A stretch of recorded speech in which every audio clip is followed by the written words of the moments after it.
Hello, good morning. Ni magpalugi ang duha ko kasoltero nang hagad silang ma-date kami una pa sila sa akon diri sa Big Belly sa may Robredo Street. So ara may pa-Valentine sa mga decor nila diri sa Big Belly.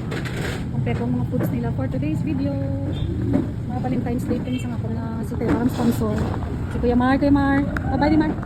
Kami ginang pinakauna so hindi available ang ilang plain pork pati ang ilang green shells and the squid, my favorite. Pero sige na lang, kaya man ang aton nga shrimps, padayon lang tada ko.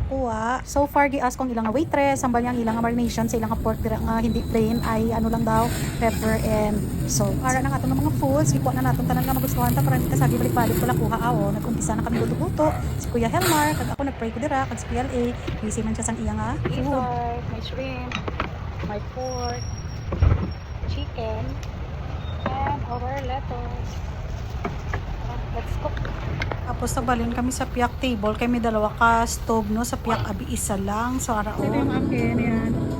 Kuya man nag-start siya namin. Kuya nagpa-apoy pa. Ito kaya nakaluto na ako ng aking pork. Nagkain-kain ako dyan. Nilagay ko lang sa aking lettuce. Kaya yan talaga yung favorite ko. Yung kanilang pork dyan. Masarap talaga. Kinugupit-gupit ko pa yung pork nila kasi napakalaki.